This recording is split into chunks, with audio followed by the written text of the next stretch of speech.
When Donda dropped on the 29th of August and CLB followed up 6 days later, fans of both artists couldn't catch a break. These two albums had homeboys catching sleep with their headphones on. Two of the greatest artists in the history of hip-hop dropped their records just a week apart, Ye and Drake. Two artists with one of the longest histories of beef pitted themselves against each other with the release dates of their albums in what we all expected to be the ultimate face-off. How can anyone tell the greater album? Well, believe it or not, it is as tough as it is a cakewalk. True to word, different fans love albums for different reasons. While some will swear on the quality of the album itself, others get invested in the numbers.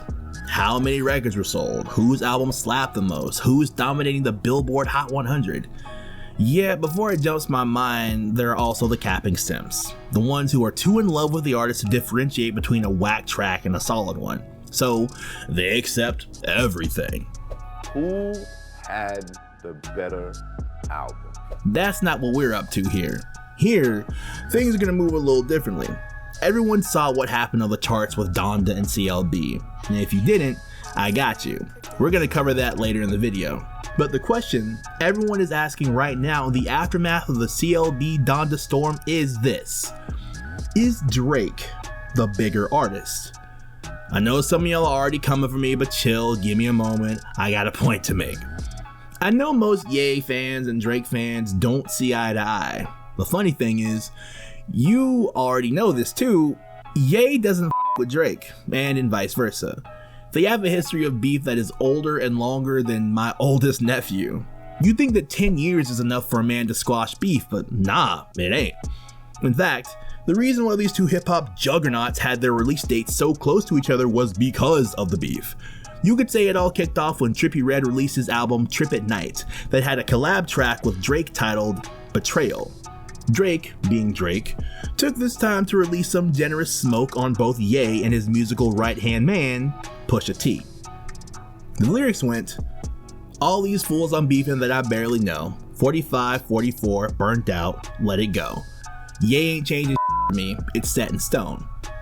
Drake can go for Ye and not land a lyrical ER, but my boy, no one goes after Pusha T. You know and I know that Drake is not half the rapper that Pusha T is, but Pusha was gentle and he didn't return fire. But Drake, mistaking the silent for the dumb, took an ill-advised approach to the situation. In 2018, he released a diss track, Duppy Freestyle. Wrong move, Drake. Wrong move. Because my man, Pusha T responded with a track that made a saint out of Drake. The rapper released The Story of Adidon, where he stretched Drake out for being a deadbeat father who was hiding his kid from the public. He said he'd become the man that his father was, and borderline irresponsible.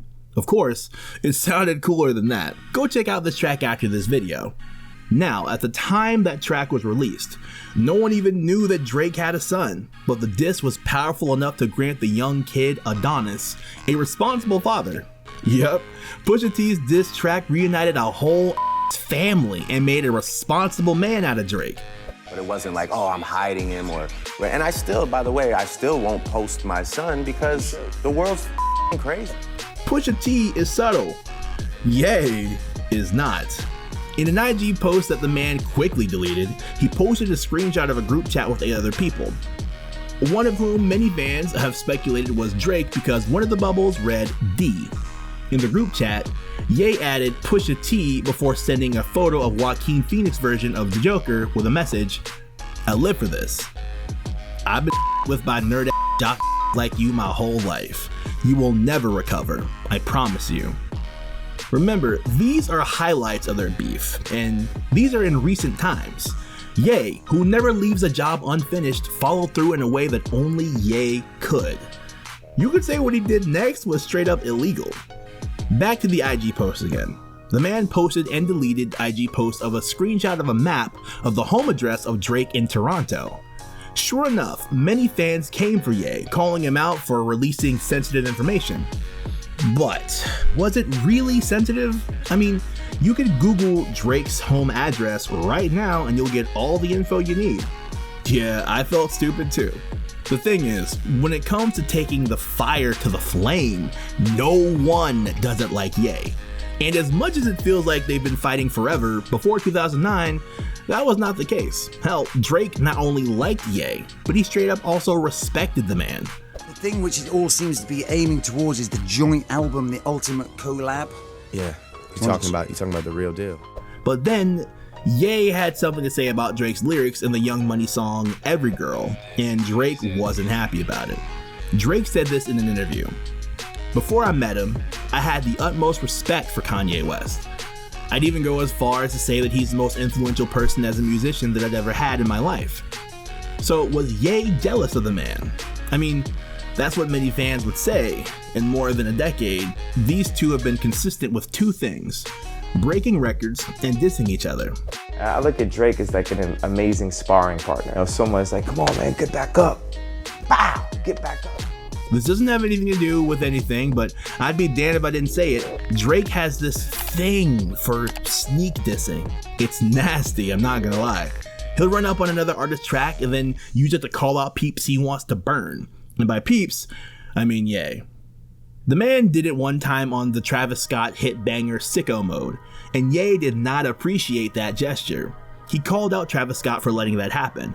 Even Kim K got into the mix and said some things you couldn't get me to talk about. Something about, don't threaten my husband, family, blah blah blah, Ye's a genius, you know, things we know already. So, is the beef real or for the hype? Honestly, I don't care as long as they release good music. Now, talking about good music, let's get back to Donda and Ye. Not numbers, but the soul. What album slapped the hardest? Now, we all know Ye has been going to church with music ever since Jesus is King. Many thought that would cause a decline, but nope, the results have been insane. On Donda, it was no different. Donda felt like classic Ye, an album with finesse, soul, insane production quality. In the department of a better produced album, Ye takes the praise. And I can understand why Donda would be on that level of quality. Yeah, let's just ignore the fact that Ye doesn't rest till he reaches perfection. Donda is his mama's name and the album is in tribute to her. In the lyrics department, I admit the homie slipped. Ye has never really been a great rapper, but does the man have passion? Of course he does. Looking at Certified Lover Boy for Drake, listeners get more of the same of what can be expected from the Canadian rapper, with a mix of rapping and R&B. Unlike Donda, CLB was built around its features and lacked a solid direction theme-wise, taking a more abstract approach compared to the classic albums of the boys' heyday. With CLB, Drake gave fans what they were looking for. Nothing new, nothing exciting, everything expected. The same mix of rapping and R&B, so CLB had a direction in mind. That was something Donda did not. I don't know if that was intentional. I mean, Ye is known for his intentionality. Donda was abstract. It was all about the production, and the result was that you couldn't say what Ye was going for at the end of the album. With CLB, Drake was just all about those guest features. I'm not gonna lie, he sacrificed a lot on the altar of features, and it kinda made things shady at some point. Two very different albums, Donda and CLB. The only thing similar was their long track list, CLB at 21 tracks and Donda at 27.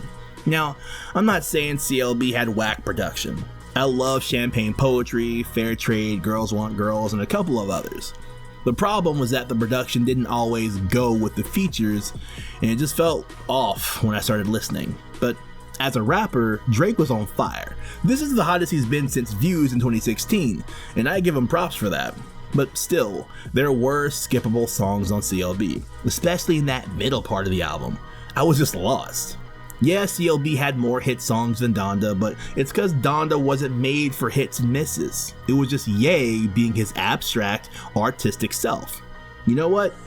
It seems like I've answered my own question. Okay, was any album bad? Of course not. I mean, if production quality and all that stuff is your jam, I'm sure you was part of the homies sleeping with your headphones on as The Weeknd did that thing on the track Moon. And if you are looking for them catchy beats and bars, CLB got you covered. At the end of the day, it depends on who you're into, who you're simping for. And now the numbers. Before we start, I'm just gonna say, who did you expect to sweep the billboards? Of course it was gonna be Drake. But make no mistake, this ain't no 50 Cent Ye face off from 07. Yeah, Drake might have sold and done more numbers than Curtis, but it is not up against Graduation in this street. I'll show you what I'm talking about. When Donda dropped, we knew it would be a #1 on the Billboard 200. It did and became Ye's 10th #1 album. The massive 27-track project from Ye topped the chart with one of the biggest sales weeks of any album of the year, earning 309,000 equivalent album units for its first week. These numbers include 357.4 million on-demand streams and 37,000 in pure sales. Ye's latest offering also earned the largest streaming week of the year for an album, surpassing J. Cole's The Offseason, which earned 325.05 million on-demand streams during its May debut week. Ye's 10th #1 album makes him the first artist who debuted this century to score 10 #1 albums. Neat. Sweet, right? Enter CLB by Drake. CLB dropped and quickly outsold Donda in total first week sales nearly double. While Donda sold 309,000, CLB sold 613,000. This happened just a day after the 14-year anniversary of Ye and 50 Cent's legendary battle between Graduation and Curtis. He dethroned Ye's stats for the largest week for any album in a year. His single, Way Too Sexy, with Future and Young Thug, landed at the top spot of the Hot 100, marking his 9th #1, Thugger's 3rd, and Future's 1st. And in typical Drake fashion, all 21 of the joints on Certified Lover Boy debuted in the top 40 of the Hot 100, with 9 of the songs sitting within the top 10. Right now, Drake has 258 charted songs, 143 top 40 records, 39 top 10 tracks, and 9 #1s in his career, and he ties the Beatles record for the only artist to ever be placed in the top 5 slots on Billboard Hot 100 in the same week. We're talking of a record that the Beatles set before many of us were even born, back in April of 1964. Now, back to the question we was asking from the start. Is Drake the bigger artist? Is this some Drake running Ye out of town the way Ye ran 50 out of Relevance?